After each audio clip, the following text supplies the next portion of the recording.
بسم اللہ الرحمن الرحیم لن تنالوا البر حتى تنفقوا مما تحبون سے پہلے یہود کا تذکرہ تھا اور انہیں دعوت دی جا رہی تھی. اب یہ آیت بھی ترغیب اسلام علماء اہل کتاب کو اسلام کی ترغیب دینا ہے. لن تنالوا البر، ہرگز نہیں پا سکتے خیر کو، حتیٰ تنفقوا مما تحبون، حتیٰ کہ خرچ کرو، مما اس چیز سے، تحبون جس کو پسند کرتے ہو، جو چیز محبوب ہے. وما تنفقوا من شیء، اور وہ جو تم خرچ کرو کوئی چیز، فإن اللہ بہ علیم، سو اللہ پاک اس چیز کو جاننے والا ہے. اب اس آیت کو سمجھنا ہے. دو چیزیں یہاں پر ہیں. ایک چیز یہ ہے کہ لن تنالوا البر حتیٰ تنفقوا مما تحبون کا مطلب کیا ہے؟ کہ ہرگز نہیں پہنچ سکتے نیکی کو حتیٰ کہ خرچ کرو، مما تحبون اس چیز سے جس کو تم چاہتے ہو، محبوب رکھتے ہو. وما تنفقوا من شیء فإن اللہ بہ علیم، کیا مطلب؟ اس کی کئی توجیحات کی گئی. مفسرین نے یہاں پر بظاہر اشکال یہ ہے کہ محبوب چیز کو خرچ کرنے پر تو ثواب ہوگا، لیکن اگر چیز غیر محبوب ہے تو اس کے خرچ کرنے پر ثواب ہی نہیں. حالانکہ یہ بات طے شدہ ہے کہ اللہ کے ہاں جو چیز بھی اللہ کی راہ میں خرچ کی جائے، محبوب ہو یا غیر محبوب، تو اس پر ثواب ملتا ہے. تو اصل اشکال یہ ہے لن تنالوا البر. ہاں بھئی، اشکال کیا ہوا کہ اس آیت سے معلوم ہوتا ہے کہ محبوب چیز کو اللہ کی راہ میں خرچ کرنے سے تو ثواب ملے گا، اور غیر محبوب کو خرچ کرنے پر بالکل کوئی ثواب نہیں. حالانکہ یہ اصول کے بالکل خلاف ہے. جو چیز بھی خرچ کرو گے ثواب ملتا ہے یا نہیں ملتا؟ پھر لن تنالوا البر حتیٰ تنفقوا مما تحبون کا کیا معنی؟ اس پر سب سے بہترین جو بات کی وہ شاہ عبد القادر رحمہ اللہ ہے، اور کوئی وہاں نہیں پہنچا جہاں شاہ عبد القادر پہنچا ہے. اور دوسرا اشکال بھی ذہن میں رکھو، پھر میں شاہ صاحب کا حاشیہ آپ کو سناتا ہوں. دوسرا اشکال یہ ہے کہ اس کا ماقبل کے ساتھ ربط کیا ہے. بات چل رہی ہے یہودیوں کے ساتھ، اور اللہ فرماتے ہیں لن تنالوا البر حتیٰ تنفقوا مما تحبون، تو ماقبل کے ساتھ کوئی جوڑ اور ربط نہیں بن رہا. بات تو یہودیوں کو دعوت دی جا رہی ہے اور کہا جا رہا ہے جب تک محبوب چیز کو خرچ نہیں کرو گے تو خیر کو نہیں پہنچ سکتے. تو یہ دوسرا اشکال ہے. حضرت شاہ عبد القادر محدث دہلوی رحمہ اللہ کا جو حاشیہ ہے بہت عجیب ہے اس مقام پہ، اور دونوں اشکالوں کا جواب دے دیا. اب سنو، فرماتے ہیں جس چیز سے دل بہت لگا ہو اس کو خرچ کرنا بڑا درجہ ہے. جس چیز سے دل بہت لگا ہو، اس کا خرچ کرنا بڑا درجہ ہے اور ثواب ہر چیز میں ہے، اور ثواب ہر چیز میں ہے۔ پورے اشکال کا جواب دے دیا کہ جہاں جو لن تنالوا البر، البر سے مراد صرف نیکی نہیں، کمال بر ہے۔ البر سے مراد ہے کمال الخیر، کہ کمال خیر کو نہیں پہنچ سکتے، نیکی کے اعلیٰ درجہ کو نہیں پہنچ سکتے جب تک کہ محبوب چیز کو خرچ نہ کرو۔ یہ اسی کو تعبیر کر رہا ہے، جس چیز سے دل بہت لگا ہو اس کا خرچ کرنا بڑا درجہ ہے، بڑا درجہ۔ البر کمال الخیر۔ اور آگے کہتا ہے اور ثواب ہر چیز میں ہے۔ ہاں، ثواب ہر چیز، یہ معنی بتا گیا ہے وما تنفقوا من شیء فإن اللہ بہ علیم۔ جو چیز بھی تم خرچ کرو تو اللہ اس کو جانتا ہے، یعنی ثواب دے گا۔ یہ بات سمجھ گئے ہو؟ اب دونوں جملوں کا معنی شاہ عبد القادر نے مختصر سی عبارت میں مسئلہ حل کر دیا، اور خلاصہ کیا نکلا کہ البر سے مراد مطلق بر نہیں بلکہ کمال البر اور کمال الخیر ہے۔ اور وما تنفقوا میں وما تنفقوا من شیء فإن اللہ، جہاں تعمیم ہے، جو چیز بھی خرچ کرو گے اس پر ثواب ملے گا، لیکن پورا ثواب، کامل ثواب تب ملے گا کہ محبوب چیز کو اللہ کی راہ میں خرچ کرو گے۔ اب اشکال نہیں، پہلا اشکال حل۔ دوسرا اشکال کے ماقبل کے ساتھ ربط نہیں لگ رہا، اس کا بھی جواب شاہ عبد القادر نے بہت عجیب دیا۔ فرماتے ہیں شاید یہود کے ذکر میں یہ آیت اس واسطے فرمائی کہ اگر ان کو، اس واسطے فرمائی کہ ان کو اپنی ریاست بہت محبوب تھی، اپنی ریاست بہت محبوب تھی، جس کے تھامنے کو نبی کے تابع نہ ہوتے تھے، جس کے تھامنے کو نبی کے تابع نہ ہوتے تھے، تو انہیں فرمایا گیا جب تک یہ نہ چھوڑیں اللہ کی راہ میں درجہ ایمان نہ پائیں۔ یہود کو کہا گیا جب تک یہ ریاست نہ چھوڑیں اللہ کے ہاں درجہ ایمان نہ پائیں۔ کمال کیا ہے، کیسا ربط بیان کیا، اس سے اچھا ربط کسی تفسیر میں نہیں مل سکتا، بہت خوب۔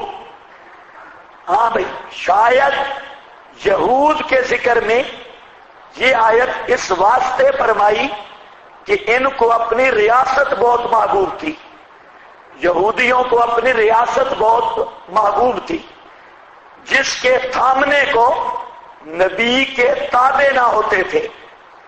بہت سادہ سی اردو ہے، جس کے تھامنے کو نبی کے تابع نہ ہوتے تھے، جب تک وہ نہ چھوڑیں اللہ کی راہ میں درجہ ایمان نہ پائیں۔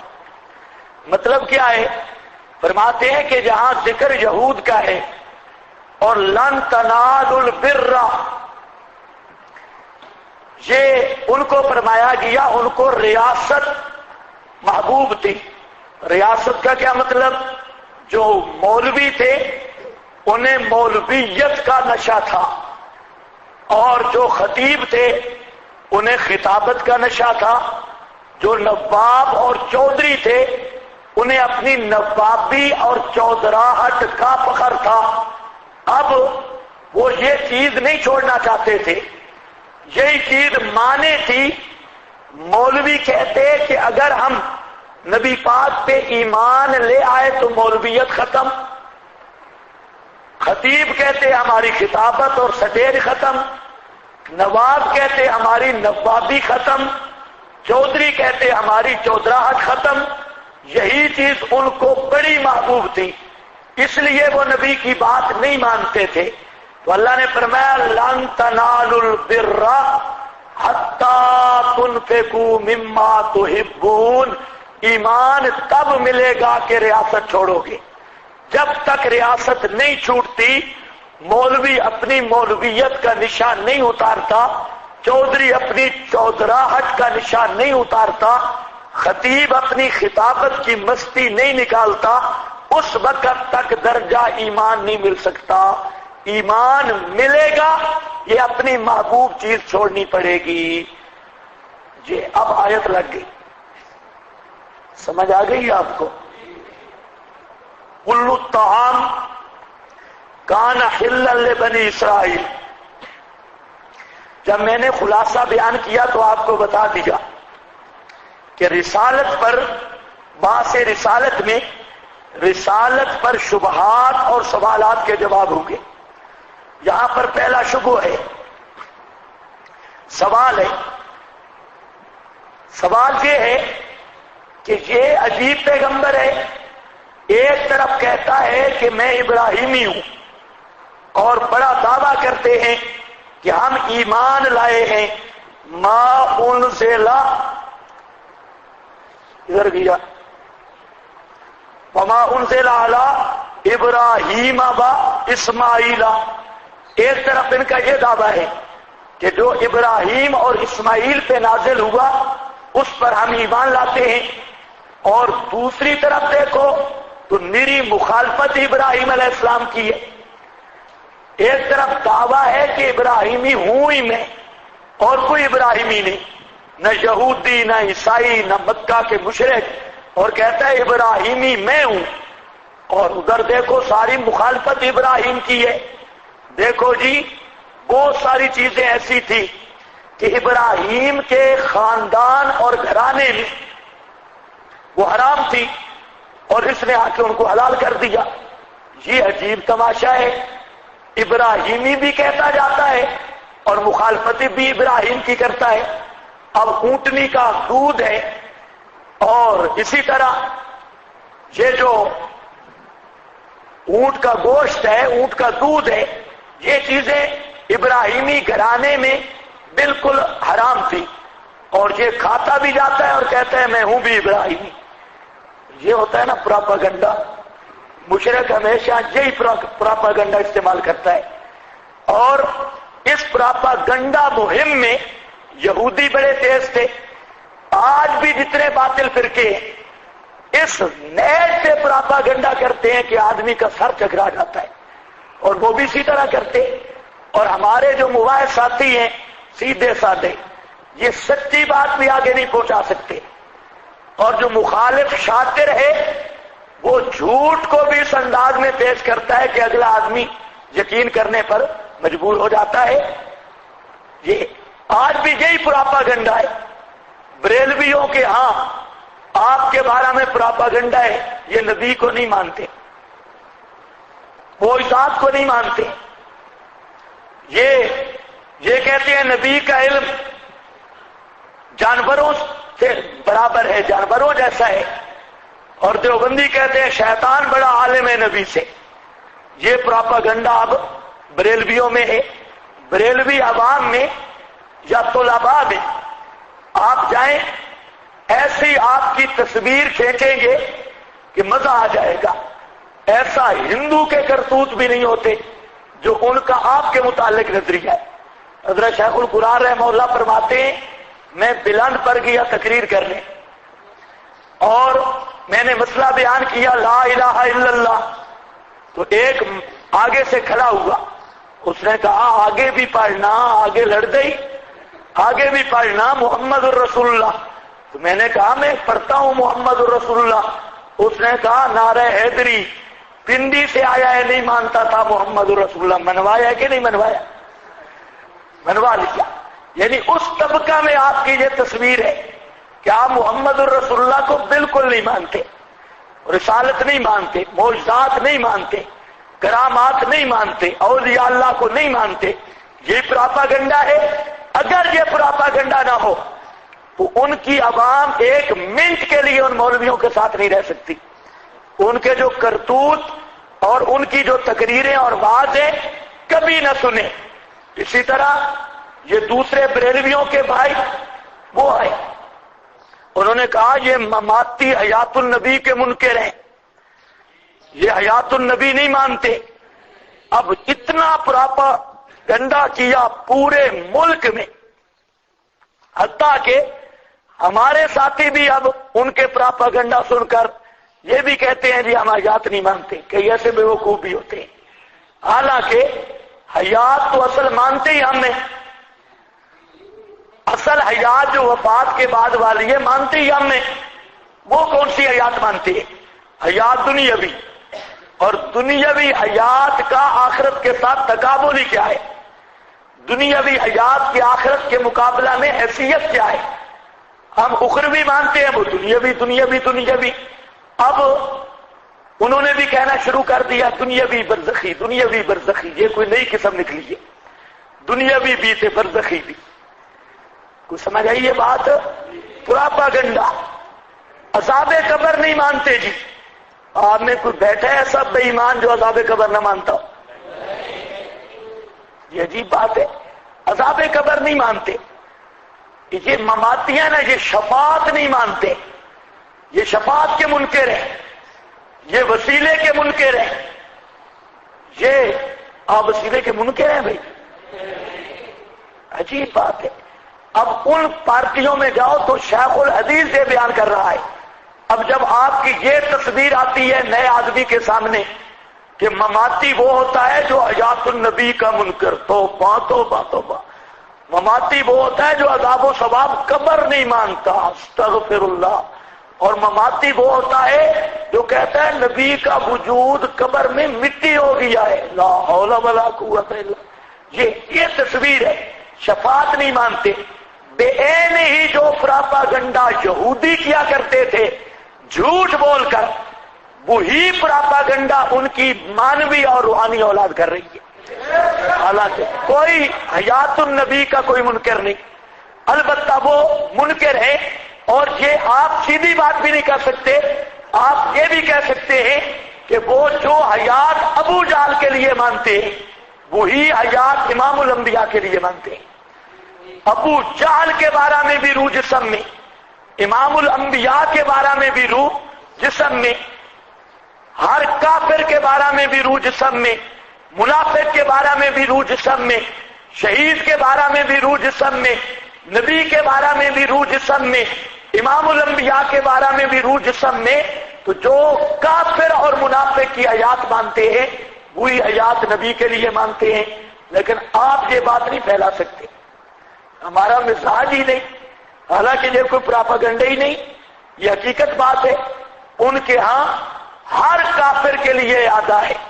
منافق یہ آئے گا مسئلہ، منافقین کے لیے آدھا ہے.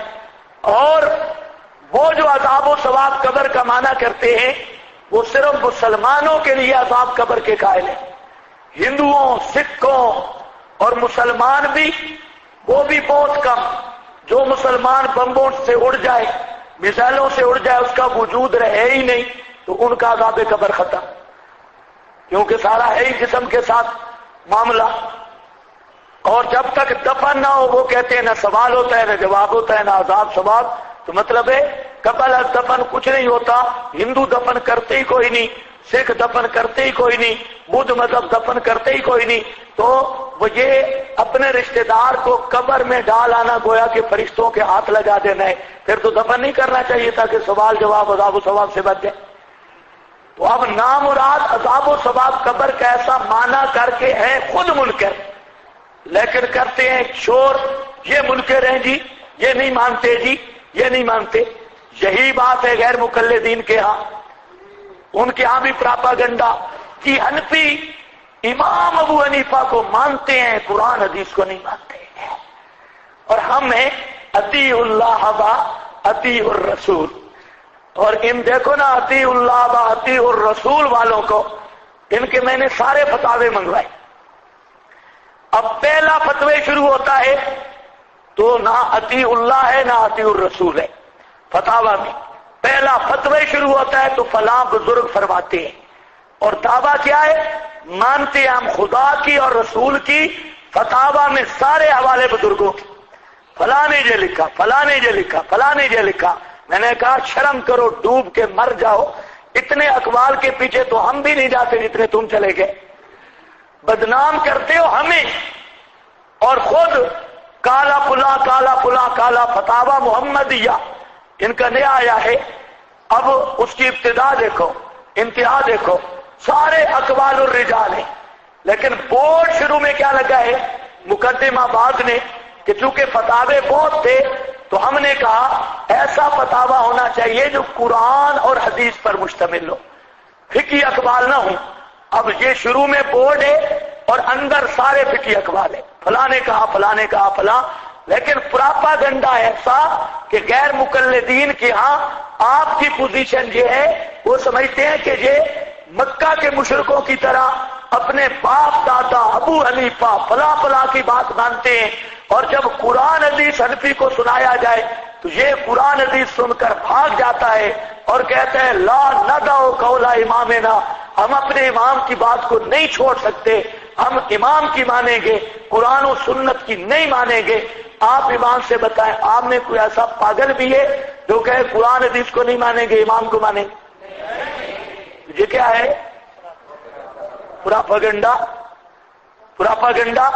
اور وہ خود اسی اہل حدیث سے پوچھ لو کہ چبلا تو کہتے ہے قرآن حدیث کو مانتا ہوں، قرآن اور حدیث سے لفظ اہل حدیث ہی دکھا دے، باقی مسائل پیچھے رہ گئے۔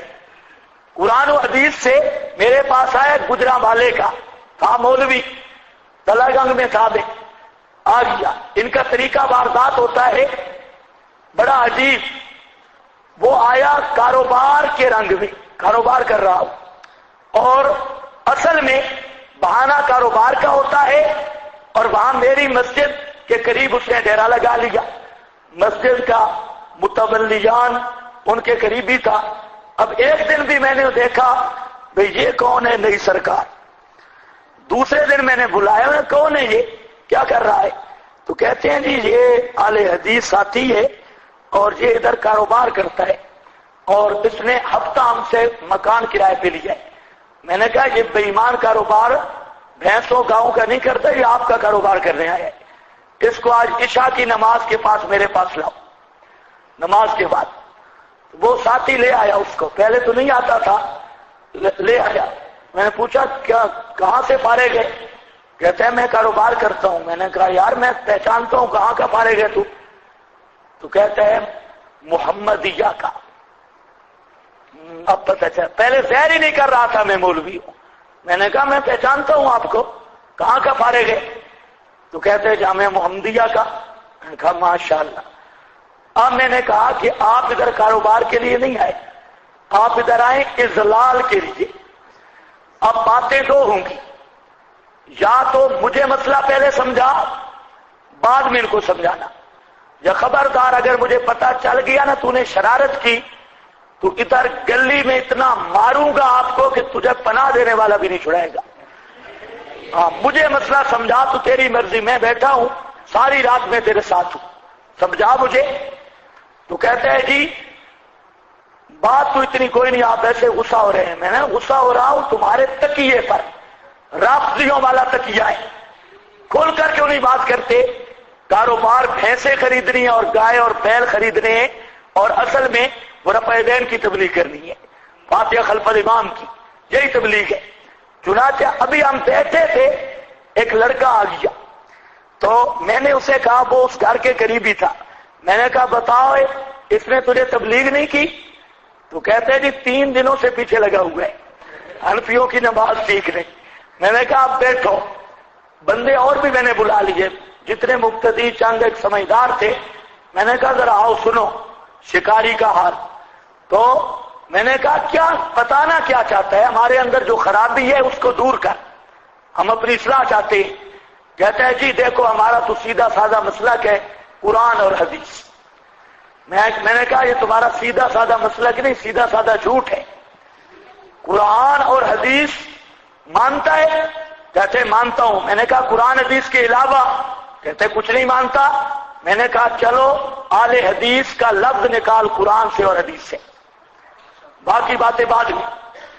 اب بیچارہ بیٹھ گیا اور میں نے کہا کہ جماعت المسلمین والوں کا آپ کو چیلنج ہے، اور وہ بھی تمہاری جماعت ہے، اہل حدیث ہے۔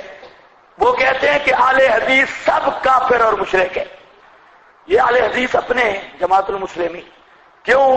یہ اپنے آپ کو کہلواتے ہیں اہل حدیث، تو اہل حدیث کہلوانا قرآن سے بھی ثابت نہیں، حدیث سے بھی ثابت نہیں، تو یہ کون ہے؟ ان الذین فرقوا دینہم وکانوا، انہوں نے فرقہ بازی کی، اور فرقہ باز کافر اور مشرک ہے۔ میں نے کہا آپ لوگوں پر آپ کے اپنے لوگوں کا اعتراض ہے تو مشرک ہو۔ اب یا اہل حدیث کا لفظ نکال قرآن حدیث سے، یا پھر اللہ خیر کرے گا۔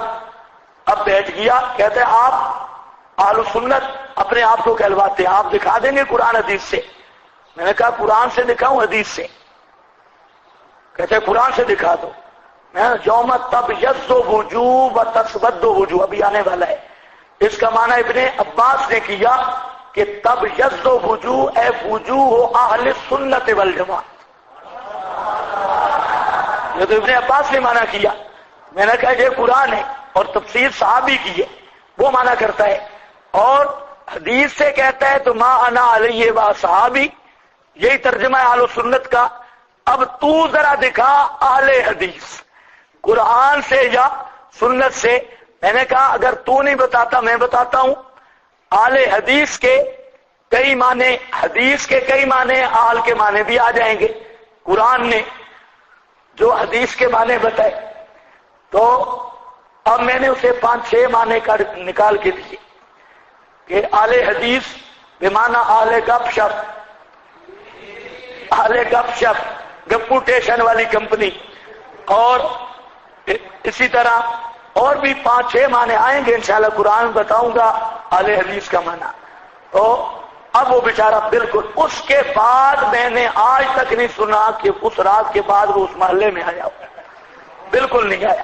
آپ کو اس لیے بتا رہا ہوں کہ ان کے طریقے واردات اتنا ہے، اس لیے یہ حنفیوں کی مسجد میں آ جائیں گے، سارے چپ چاپ کھڑے۔ ابھی ترنول میں میں نہیں ہوتا نا، تو ادھر 1-2 آتا ہے، تو اب وہ وہاں پر آ کر اونچا آمین۔ اب دیکھیں یہ کوئی طریقہ ہے؟ یہ وہ پوچھے گا یہ کیا؟ یہ تمہاری نماز ٹھیک نہیں، حدیث میں آتا ہے۔ رفع دین کریں گے اور ٹانگیں اتنی چوڑی کر کے کھڑے گا 3-4 آدمیوں کی جگہ پہ، ایک ٹانگ ادھر جا رہی ہے ایک ادھر جا رہی ہے۔ کہتے ہیں کہ اس طرح چوڑے کھڑو کہ بکری کا بچہ نیچے سے گزر جائے، لیکن ہم کہتے ہیں مسئلہ کوئی نہیں، اگر مسجد کھلی ہو تو پورا گدھا بھی گزر جائے، ہمیں کیا تکلیف ہے؟ بکری کا بچہ گزارنے کی کیا؟ پورا گدھا 1-2 ریڑھی سمیت گزر جائے، اتنی چوڑی کر کے کھڑے ہو۔ لیکن مسجد بھی دیکھو، مسجد اگر کھلی ہو تو جیسے مرضی ہے کھڑے ہو جاؤ۔ چلو بہرحال، تو میں یہ بیان کر رہا تھا کہ یہ کیا ہے؟ پراپاگنڈا مہم، ہر طبقہ میں پراپاگنڈا ہوگا، اور اللہ کے فضل سے آپ یہ 2 مہینے نہیں پوری زندگی آپ اس چیز پہ غور کر لیں، ہم جو کسی فرقہ کے متعلق بات کریں گے وہ پراپاگنڈا نہیں ہوگا، وہ اس فرقے کا مسلک ہوگا، الزام نہیں ہوگا۔ اور آپ جتنی میں گفتگو کرتا ہوں آپ اس کو نوٹ کریں، اس بات کو کہ ہم اپنی طرف سے کسی پر الزام نہیں لگاتے۔ ایک آدمی کا وہ مسئلہ نہیں اور ہم کہیں جی وہ یوں کہتے ہیں، اور پھر اپنے طرف سے مقدمات فاسدہ قائم کر کے جواب دینا شروع کر دیں، سوال ہی پیدا نہیں ہوتا، دیانت کے بھی خلاف ہے۔ تو یہ اس لیے میں کہا کرتا ہوں کہ یہ باتیں سمجھنے کے قابل ہوتی ہے۔ ہمارے مد مقابل فریق جتنے ہیں وہ ہم پہ جھوٹ بولتے ہیں، اور اللہ کے فضل سے ان کے بارے میں ہم جو کچھ بیان کرتے ہیں وہ خود بھی اس کو تسلیم کرتے ہیں۔ تو میں سمجھتا ہوں سمجھدار آدمی کے لیے حق معلوم کرنے کی یہ کسوٹی بھی کافی ہے کہ آخر وجہ کیا ہے۔ دوسرے لوگ وہ جھوٹ بول بول کے ہم پہ الزام تراشی کرتے ہیں، اور ہم ان کے اصلی عقائد بیان کر کے جواب دیتے ہیں، اور ان پر کبھی میں دعویٰ کرتا ہوں اللہ کے فضل سے ہم نے جھوٹی بات نہیں کی اور نہ کریں گے انشاءاللہ۔ جو ان کا نظریہ ہوگا اس کا کتاب و سنت سے ہم رد کریں گے۔ یہی ہوتا ہے طریق اہل حق اور اہل باطل کا۔ اہل حق ہمیشہ سچ بولتے ہیں چاہے دشمن بھی سامنے ہو، اور اہل باطل وہ عوام کو برگلانے کے لیے پراپیگنڈے کر کے، جھوٹ بول کے، الزام لگا کے صرف وہ شکار کرنے کی کوشش کرتے ہیں۔ تو آپ کو کھلا چیلنج ہے، آپ پورے دورہ میں نہیں، پوری زندگی میں حوالے نوٹ بھی کر رہے ہیں، پوری زندگی میں مجھے بتا دینا کہ آپ نے فلاں مسلک کے متعلق جو فلاں بات کی، یہ اس مسلک کی نہیں، یا اس مسلک کے لوگ نہیں مانتے، اگر آپ ایک بھی بتا دیں گے تو انشاءاللہ میں اسی وقت اس بات سے رجوع کا اعلان کر دوں گا۔ یہ نہیں ہو سکتا کہ ہم کسی کے خلاف خواہ بات کریں۔ تو اب دیکھو یہودیوں نے کیا کہا کہ یہ کیسا ابراہیمی ہے بھائی، ادھر ابراہیم کی ساری مخالفت اور ادھر ابراہیمی ہونے کا مدعی، اونٹ کا گوشت اور دودھ خاندان ابراہیم میں حرام تھا، اس نے حلال کر دیا۔ اللہ نے فرمایا جھوٹ بولتے ہو، جھوٹے۔ کس نے کہا ابراہیم کے مذہب میں حرام تھا؟ اونٹ کا گوشت یا دودھ حضرت ابراہیم کے مذہب میں بھی حرام نہیں، اور تورات میں بھی حرام نہیں۔ اب بھی جو تورات موجود ہے اس میں بھی کوئی حرمت کا تذکرہ نہیں، البتہ اس میں یہ ہے کہ تمام جانور، موجودہ تورات میں تمام جانور مثل نباتات کے ہیں، جو بھی چاہو ان سے کھاؤ، چرو کھاؤ ان کو۔ تو جواب کا خلاصہ یہ ہے کہ یہ کہنا کہ حضرت ابراہیم کے ہاں حرام تھا یہ جھوٹ ہے، الزام ہے۔ کل الطعام، سارے کھانے، کان حلا لبنی اسرائیل، حلال تھے بنی اسرائیل کے لیے، الا ما حرم، مگر وہ جو حرام کیا، اسرائیل کا معنی عبداللہ، لقب ہے حضرت یعقوب کا، اسرائیل علی نفسہ ہی، حضرت یعقوب نے اپنی جان پر، من قبل، اس سے پہلے کہ نازل ہوتی تورات، قل فاتو بالتورات، میرے پیغمبر ان کو کہہ دو، فاتو بالتورات، لاؤ تورات، فتلوہا، پڑھو ذرا میرے سامنے اس کو، اور دکھاؤ کہ ابراہیم کے مذہب میں اونٹ کا گوشت اور دودھ حرام تھا، فتلوہا، پڑھو اس کو، ان کنتم صادقین، اگر ہو تم سچے، قدامت تحریم کے مسئلہ میں کہ یہ چیزیں حضرت ابراہیم کے گھرانے میں حرام تھی، اس دعویٰ میں سچے ہو، لاؤ تورات اور پڑھو تورات۔ بڑا چیلنج ہے یہ، چیلنج ایک امی کی زبان سے ہے جو پڑھا کہیں نہیں، اور چیلنج کر کے کہتا ہے فاتو بالتورات فتلوہا، لاؤ مولویو تورات کو، پڑھو ذرا وہ آیت پڑھو تورات کی جس میں یہ ہو کہ یہ چیزیں خاندان ابراہیم میں حرام تھی، اگر تم اس مسئلہ میں سچے ہو۔ فمن افترا، اللہ نے فرمایا یہ بڑے بے ایمان ہیں، جھوٹ بولتے ہیں۔ فمن افترا، اور جو شخص گھڑ لے اوپر اللہ کے، الکذبا، جھوٹ، اللہ نے ایک چیز حرام نہیں کی اور وہ کہے کہ اللہ نے یہ چیز حرام کی ہے، من بعد ذالک، اس ظہور حجت کے بعد بھی یا ظہور کذب کے بعد بھی، فاولئک، یہ سمرا ہے، سو وہی لوگ ہم الظالمون، اصلی ظالم ہیں، یا حسر ہے ہم الظالمون، لیکن حسر ہے باعتبار اتمام و کمال کے، کمال کرتے کے ظالم، یعنی اصلی ظالم وہی ہیں جو اللہ پر جھوٹ بولتے ہیں۔ فمن افترا علی اللہ الکذب من بعد ذالک، جو ظہور حجت اور اتمام حجت کے بعد بھی اللہ پر جھوٹ باندھتے ہیں تو وہ اصلی ظالم یعنی پکے کافر ہیں۔ اولئک هم الظالمون، ظلم کا کامل درجہ کیا ہے؟ کفر ہے، تو وہ اصلی ظالم یعنی پکے کافر ہیں۔ قل صدق اللہ، فرما دیجئے سچ فرمایا اللہ نے، صدق اللہ، سچ فرمایا اللہ نے۔ صدق کا لفظ جو ہوتا ہے یہ دو معنوں میں ہے، صدق اللہ، صدق اللہ، صدق اللہ کا کیا معنی؟ سچ کرنا بھی اور سچ بولنا بھی۔ صدق اللہ، سچ کیا اللہ نے یا سچ کہا اللہ نے۔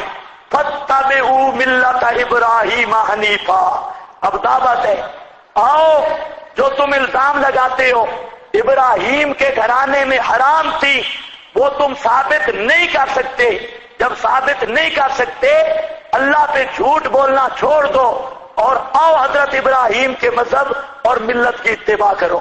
فاتبعوا ملت ابراہیم حنیفا۔ ہاں بھئی، یہاں پر یہ کیا مسئلہ تھا؟ حضرت یعقوب علیہ السلام نے اونٹ کا گوشت اور دودھ بعض بیماریوں کی وجہ سے اب خود اس سے رک گئے تھے اور استعمال کرنا چھوڑ دیا تھا۔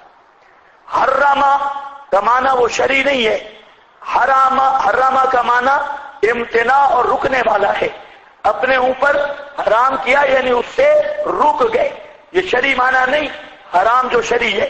تو مطلب کیا ہے کہ اونٹ کا گوشت حرام نہیں تھا، حضرت یعقوب بعض عوارض کی وجہ سے اونٹ کا گوشت کھانے سے رک گئے۔ یہ کون ہے صوفی؟ وہ سامنے کون سویا ہوا ہے؟ اچھا ماشاءاللہ، تو اس کو بتاؤ سبق میں سونا منع ہے، سونا ہے تو ادھر چارپائیاں پڑی ہیں۔ ہاں بھائی، وہ رک گئے تھے، اس پر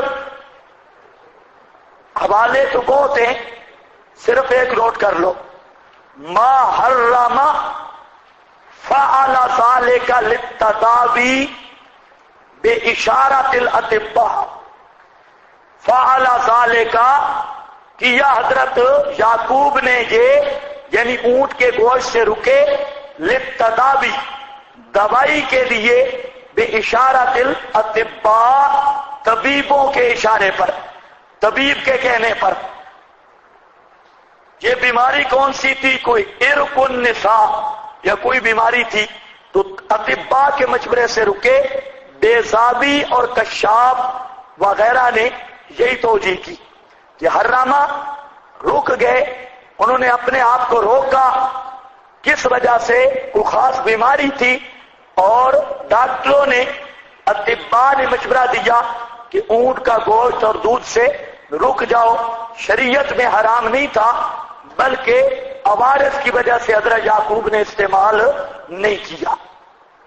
اس پر ابو بکر جساس رازی نے بڑی عجیب بات لکھی، بہت خوبصورت، فرماتے ہیں وفی حاصل آیا دلالۃ علی بطلان قول الممتنعین، وفی حاصل آیت دلالۃ، اس آیت میں دلالت ہے علی بطلان قول الممتنعین من اکل اللحوم بالاطعمۃ اللذیذہ تزہدا لأن اللہ قد نہا عن تحریمہا۔ کہتے ہیں اس آیت میں دلیل ہے کس بات کی کہ جو صوفی ہوتے ہیں نا، ممتنعین، جو صوفی ہوتے ہیں اور وہ یہ سمجھتے ہیں، رکتے ہیں من اکل اللحوم، گوشت نہیں کھانا، اور اطعمۃ اللذیذہ، اور لذیذ کھانے نہیں کھانے، تزہدن، اور اس کو وہ سمجھتے ہیں تزہد اور عبادت، کہ گوشت نہیں کھائیں گے عبادت کی وجہ سے، اور اچھے کھانے نہیں کھائیں گے عبادت کی وجہ سے۔ بھائی جب اللہ نے حلال کیے تو یہ کون ہے زاہد بننے والا، رکنے والا؟ اللہ نے گوشت کو حلال کیا، یہ کہتے ہیں نہیں کھاؤں گا اللہ کو راضی کرنے کے لیے، اللہ نے حلوا کو حلال کیا، یہ کہتے ہیں نہیں کھاؤں گا اللہ کو راضی کرنے کے لیے۔ اطعمۃ اللذیذہ، لذیذ کھانے نہیں کھاؤں گا، جو کھاؤں گا اور کچے چھولے کھاؤں گا، اس سے اللہ راضی ہوگا۔ امام جساس کہتا ہے کہ ان پر رد اللہ نے فرما دیا، جو چیزیں اللہ نے حلال کی ان کو حلال سمجھ کے استعمال کرنا چاہیے، ان کو بطور عبادت سے چھوڑنا یہ خود شریعت سازی ہے اور یہ خدا کے قانون کے خلاف ہے۔ آپ کو نہیں پتا، بہت سارے صوفی بڑا کمال سمجھتے ہیں کہ ہم گندم کی روٹی نہیں کھاتے جی، اور مکئی کی کھاتے ہیں جی، اور ہم حلوا نہیں کھاتے۔ فلانا بزرگ اتنا نیک تھا، اس نے پوری زندگی گوشت نہیں کھایا۔ بڑی بات ہے، شکر ہے گوشت کی قسمت اچھی تھی، گوشت نہیں کھایا۔ فلاں بزرگ نے پوری زندگی یہ خوراک نہیں کھائی۔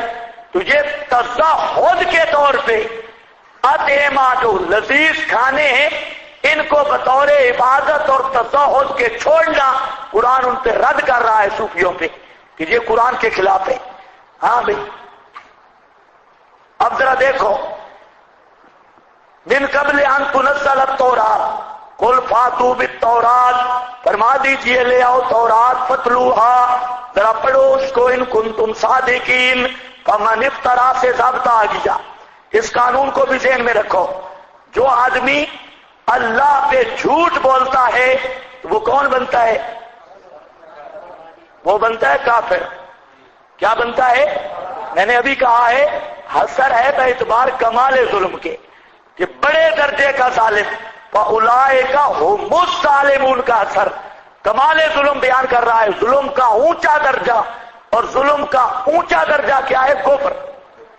تو اس آیت میں اور کئی آیات میں یہ مسئلہ آیا ہے کہ جو چیز اللہ نے نہیں فرمائی، یہ کہتا ہے اللہ نے فرمایا، تو یہ کس کا مرتکب ہے؟ افتراء علی اللہ کا۔ اور جو اللہ پر جھوٹ بولتا ہے وہ مسلمان نہیں ہے، قرآنی کافر ہے، قرآن اسے کافر کہتا ہے جو خدا پہ جھوٹ بولتا ہے۔ اس لیے جو عام میں بڑے بڑے خطباء ہیں وہ ذرا خیال کیا کریں، جملہ اپنا بولتے ہیں اور کہتے ہیں اللہ نے فرمایا ہے۔ فمن اظلم ممن افترا علی اللہ۔ اسی طرح آج کل جو مسئلے چھڑے ہیں جی، اللہ فرماتا ہے تعویذ لکھ کے گلے میں ڈالنا یہ حرام ہے۔ اللہ نے کہاں فرمایا؟ ہمیں تو 30 پاروں میں نہیں ملا۔ یہ الگ مسئلہ ہے کہ تعویذ کی شرعی حیثیت کیا ہے، اس پر میں گفتگو نہیں کر رہا، لیکن یہ خدا کے ذمہ لگانا کہ اللہ نے یہ فرما دیا تعویذ لکھنا حرام ہے، خدا نے فرمایا، ہمیں تو 30 پاروں میں نہیں ملا، اگر کوئی نکال دے تو فبہا، نہیں تو پھر فمن اظلم، ہاں پھر وہی ظلم ہوگا۔ اسی طرح اللہ فرماتا ہے مشرک دی کٹھی حرام ہے۔ اللہ نے کہا فرمایا ہے بھائی، ہمیں تو 30 پاروں میں نہیں ملا، کہیں اللہ نے فرمایا ہو کہ مشرک کی ذبیح، یہ الگ مسئلہ ہے حلال ہے یا حرام، لیکن اللہ نے نہیں فرمایا۔ اور جو کہتا ہے اللہ نے فرمایا مشرک کی ذبیح حرام، میں کہتا ہوں کہ یہ بھی اللہ نے نہیں فرمایا کہیں، اور جو یہ کہے کہ اللہ فرماتا ہے مشرک کی ذبیح حلال، یہ موجودہ مشرک اہل کتاب، اللہ نے یہ بھی نہیں فرمایا۔ اس لیے ذرا خیال کرو، اللہ نے نہیں فرمایا، اگر کہیں فرمایا ہے ہمارے علم میں نہیں، ہمیں بتاؤ کس آیت میں اللہ نے یہ فیصلہ کیا؟ 30 پاروں میں تو اللہ نے کوئی نہیں کیا۔ اسی طرح اللہ فرماتا ہے نبی پاک پر جادو کا اثر نہیں ہو سکتا، کسی نبی پر جادو کا اثر نہیں ہو سکتا۔ یہ مسئلہ اپنے مقام کا ہے کہ جادو کا اثر ہوا یا نہیں، لیکن مسئلہ یہ ہے اللہ نے کہا فرمایا کہ جادو کا پھر جملہ اثر نہیں ہو سکتا۔ 30 پاروں میں ہمیں یہ مسئلہ نہیں ملا، آپ کو اگر ملا ہے مجھے لکھ کر بھیجو، ہم تو ضد نہیں کرتے۔ 30 پاروں میں مجھے نہیں ملا، اور کسی کو اگر نہ مل سکے پھر بھی کہے اللہ فرماتا ہے تو پھر خیال کرے، اس آیت کو بھی ذہن میں رکھے، فَمَنِ افْتَرَىٰ عَلَى اللَّهِ الْكَذِبَ مِن بَعْدِ ذَلِكَ۔ یہ کہتے ہیں اللہ فرماتے ہیں شہیدوں کے جسم زندہ ہیں، اللہ نے تو کوئی نہیں فرمایا، کہیں فرمایا ہے کوئی آیت لکھو بھیجو۔ اب کہتا خود ہے اور کہتا ہے قال اللہ، اللہ نے فرمایا، اللہ نے فرمایا نبی قبروں میں زندہ ہے، پورے قرآن میں تو کوئی نہیں، 30 پاروں میں نبی قبروں میں زندہ ہے۔ مولوی صاحب کہتے ہیں یہ بھی یہی ہے من افترا علی اللہ الکذبا، اللہ پہ جھوٹ ہے۔ اللہ نے فرمایا نبی قبروں میں سنتے ہیں، قرآن میں آتا ہے، اگر کہے یا صاحب کہے کہ قرآن میں نہیں تب بھی کام بگڑتا ہے، اگر کہے قرآن میں ہے باقی فتویٰ مولوی لگائیں یا نہ لگائیں، ہمارا فتویٰ قرآن میں ہے فمن افترا علی اللہ الکذبا۔ اللہ نے فرمایا حضرت عیسیٰ پہ موت آ گئی، قادیانی کہتا ہے اللہ نے فرمایا حضرت عیسیٰ پہ موت، ہم کہتے ہیں 30 پاروں والے قرآن سے دکھا، کہتے ہیں 32 آیات ہیں، میں کہتا ہوں 31 ماپ ہیں، صرف ایک آیت ان عیسیٰ قد ماتا، موت ثابت کی گئی ہو کہ موت آ چکی ہے، ایک آیت کوئی نہیں۔ 32 کفر بن گئے مرزا کے، 32 استدلال کرتا ہے، اسی لحاظ سے فمن افترا علی اللہ الکذبا۔ یہ باب بڑا لمبا ہے اور خطرناک ترین باب ہے۔ اللہ نے جو چیز نہیں فرمائی وہ کہنا کہ اللہ نے فرمایا تو یہ ہے اولئک هم الظالمون، اور یہ مضمون یہاں نہیں، 24واں پارہ کھولو شروع سے، جلدی ذرا، ہاں جہاں کیا من ازلم آ گیا نا، من اس سے بڑا ظالم کون ہے، یعنی اس سے بڑا ظالم کوئی نہیں جو اللہ پر جھوٹ بولتا ہے۔ تو جہاں اسی لیے اولئک هم الظالمون میں بھی وہی ازلم اور کمال ظلم والا معنی ہے، اور ظلم کا بڑا درجہ کفر ہے، بڑا درجہ انتہائی درجہ کفر ہے۔ قل صدق اللہ، فرما دیجیے سچ فرمایا اللہ نے، فاتبعوا ملت ابراہیم حنیفا وما کان من المشرکین ان اول بیت وضع للناس۔ یہ دوسرا سوال آ گیا، پھر مشرک بھی مرغے کی ایک ہی ٹانگ پکڑتے ہیں۔ پھر سوال آ گیا، جی یہ کیسا ابراہیمی ہے، سارے نبیوں کا قبلہ بیت المقدس تھا، اس نے بیت المقدس کو قبلہ ہی چھوڑ دیا، سب نبیوں کی مخالفت اور ایک نیا قبلہ بنا ڈالا، یہ کعبۃ اللہ کو، تجھے قبلے پر اعتراض تھا۔ اللہ نے فرمایا ان اول بیت وضع للناس، جواب یہ دیا، جواب شبو ثانی، بے شک سب سے پہلا گھر وضع للناس جو بنایا گیا لوگوں کے لیے، یعنی لوگوں کے لیے عبادت گاہ بنایا گیا، وضع للناس اے بازاہ اللہ موضعا للطاعات والخیرات والعبادات۔ صاحب کبیر راضی کی عبارت ہے، بازاہ اللہ موضعا للطاعات والخیرات والعبادات، اللہ نے بنایا اس کو لوگوں کے لیے، کیا مطلب، طاعات کی جگہ، خیرات اور عبادت کی جگہ۔ ان اول بیت وضع للناس للذی، وہ جو بے بکہ تھا، بکہ میں مکہ میں ہے، مبارکن نری برکت کیا ہوا ہے، نری برکت کی جگہ ہے، دینی اعتبار سے بھی، ثواب کے اعتبار سے بھی، نفع کے اعتبار سے بھی، وہدی للعالمین، اور نری ہدایت ہے واسطے جہان والوں کے، ہدی للعالمین۔ اب ذرا سمجھو بات، ان اول بیت میں کیا فرمایا، تم کہتے ہو اس نے کعبہ چھوڑ دیا، بیت قبلہ چھوڑ دیا بیت المقدس کو، حالانکہ جو قبلہ اس پیغمبر نے اختیار کیا، سب سے پہلا قبلہ تو ہے یہ، بیت المقدس تو بعد میں بنا ہے۔ پہلا قبلہ جو اللہ نے بندوں کی عبادت اور طاعت کے لیے بنایا وہ یہ قبلہ ہے جس کی طرف میرے محبوب نے منہ کیا، یہ قبلہ ہے، اور رہ گیا دوسرا قبلہ، وہ قبلہ تو بعد میں بنا ہے۔ تو اگر یہ اعتراض ہے اس نے قبلہ چھوڑا، یہ اعتراض تو سب پہ آتا ہے، انہوں نے وہ قبلہ کیوں چھوڑا، پہلا قبلہ تو کعبہ تھا، تو پہلے انبیاء نے کیوں چھوڑا، اگر انہوں نے چھوڑا ان پہ اعتراض نہیں، تو اس نے اگر ان کا چھوڑ کے کعبۃ اللہ جو پہلا قبلہ تھا اس کی طرف منہ کیا تو اس پر کون سا اعتراض ہے، یہ کون سا اعتراض ہو گیا، اس کا جواب بھی آ گیا۔ ان اول بیت، باقی مفسرین نے بات چلائی، وہاں پر ہمیں جانے کی ضرورت ہی نہیں، کہ سب سے پہلے زمین پانی تھا، پھر پانی سے ایک بلبلہ ظاہر ہوا کعبۃ اللہ والی جگہ سے، پھر اس بلبلہ سے زمین بنی اور کعبہ کے نیچے سے اس کو بچھایا گیا. تو اس لحاظ سے اولا بیت، میں کہتا ہوں اس کی کیا مناسبت ہے؟ سب سے پہلے کعبہ کی تعمیر ملائکہ نے کی، پھر آدم نے کی، پھر حضرت ابراہیم علیہ السلام نے کی. تو پہلا گھر جو اللہ کی عبادت کے لیے پورا ارض پہ بنایا گیا وہ یہی تھا کعبۃ اللہ. تو اس میں فضیلت بھی بیان ہو گئی، اعتراض کا جواب بھی ہو گیا. اب ایک مسئلہ ہے بے بکہ تھا. بکہ میں اس پر اہل تشیع نے بھی اعتراض کیا. انہوں نے کہا کہ یہ قرآن کے خط کی غلطی ہے، یہ حضرت عثمان کی غلطیوں میں سے غلطی ہے کہ اصل لفظ کیا تھا؟ مکہ، لیکن انہوں نے کیا لکھ دیا؟ بکہ. بکے کا بھی کوئی معنی ہے؟ لفظ تھا مکہ اور غلطی سے آ گیا کیا؟ بکہ. یہ شیعہ ملعون ان کا اعتراض ہے، لیکن یاد رکھو یہ اعتراض نری جہالت ہے. قرآن پاک جو بین الدفتین موجود ہے اس بے عینی اسی طرح لوح محفوظ پر بھی موجود ہے، ایک حرف کا فرق بھی نہیں.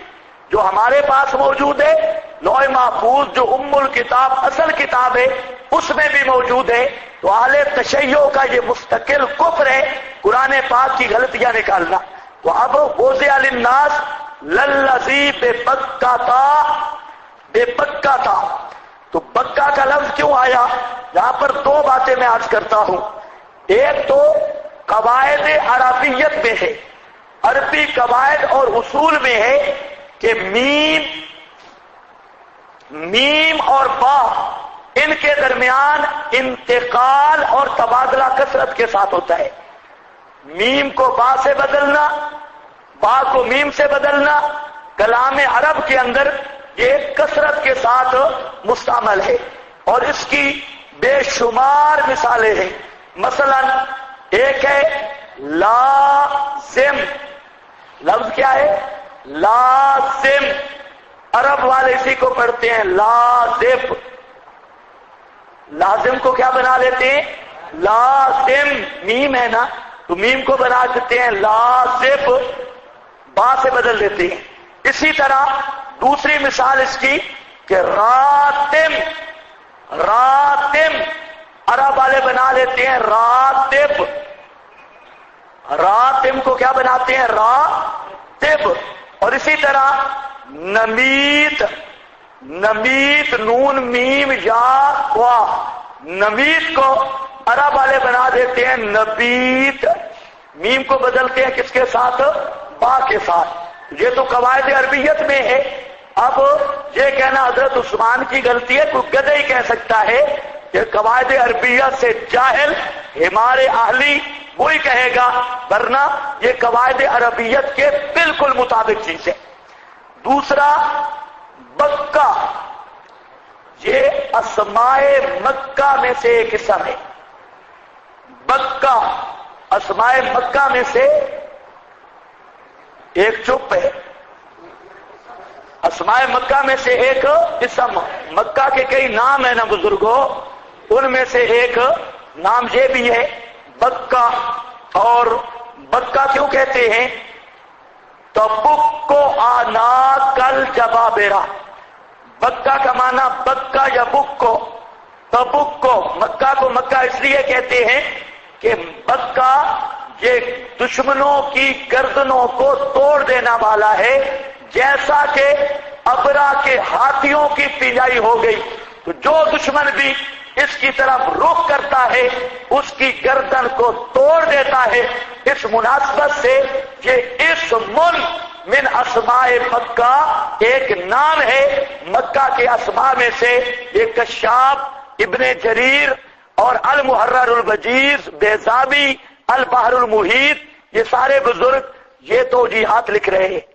اور تیسرا معنی، تیسری توجیہ بے بکہ تھا، اس کا فرق کیا ابن کثیر نے بھی اور ابن جریر وغیرہ مفسرین نے.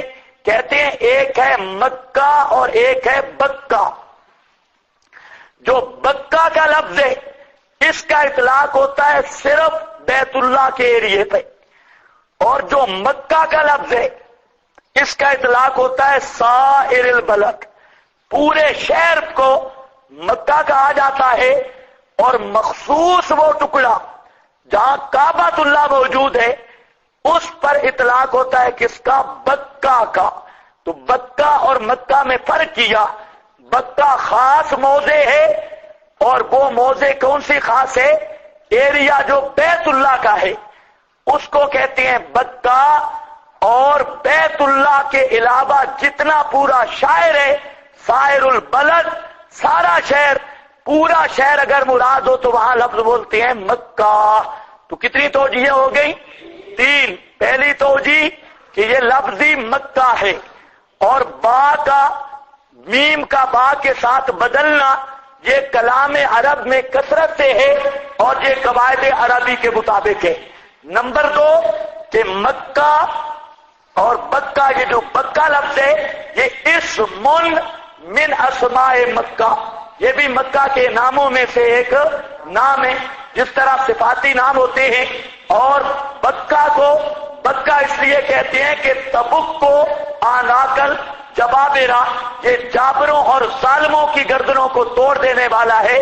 اور تیسرا فرق ہے بکہ کا اطلاق خاص موضع بیت اللہ پر ہے، اور مکہ کا اطلاق وہ پورے شہر پر ہے. تو اس اعتبار سے یہ فرق ہو گیا.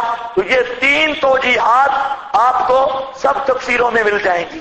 تو دیکھو وضع للناس للذی بے بکہ تھا، نیچے لکھا ہے نا بے معنی گردن توڑنے والا. تو بزرگ نے یہ معنی کیوں کیا؟ بتانے کے لیے کہ یہ اسم ہے اسماء مکہ میں سے. بے بکہ تھا مبارکن، نری برکت کی جگہ، برکت کی جگہ جس میں اللہ کی برکت کا نزول ہوتا ہے ہر لحاظ سے، بہدن اور ہادیا للعالمین، ہدایت ہے تمام جہان والوں کے لیے. ہدن، پہلے دن بھی ہدایت تھی، آج بھی وہی ہدایت باقی ہے. ہدن للعالمین، ہادی ہے سارے جہان والوں کے لیے. فی آیات، اس میں فی آیات، اس میں اوپر ایک چیز میں چھوڑ آیا، وہ فائدہ ضروری تھا کل الطعام پر. اشکال آپ بھی کوئی نہیں کرتے، فضول پرچیاں لکھتے ہیں. اب یہاں پر اشکال کوئی نہیں تھا کل الطعام پہ، سارے کھانے حلال تھے. قرآن کہتا ہے سارے کھانے حلال تھے بنی اسرائیل کے لیے. کون کہتا ہے سارے کھانے حلال تھے؟ بہت ساری چیزیں حرام تھی.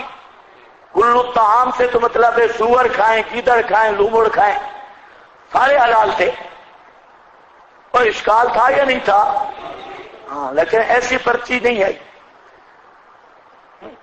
آئے گی بھی نہیں، کام کی پرچی نہیں آئے گی. تو اس لیے یاد رکھو یہاں پر جو کل ہے یہ عرفی ہے، اور مقصود اس سے اطعمۃ التی، مقصود اس سے المطعومات التی فیہا النزاع، وہ اطعمہ ہیں. جس طرح کرو اطعمہ یا مطعومات کو بناؤ مضاف، صاحب مدارک نے نہیں کیا. مطعومات التی فیہا النزاع، کل طعام سے مراد سارے کھانے نہیں، وہ مطعومات جن میں جھگڑا تھا. اور جھگڑا کس میں تھا؟ اونٹ کے دودھ اور اونٹ کے گوشت میں، اس کی بات ہے. کل طعام کا یہ مطلب نہیں جو مرضی آئے کھاتے جائیں.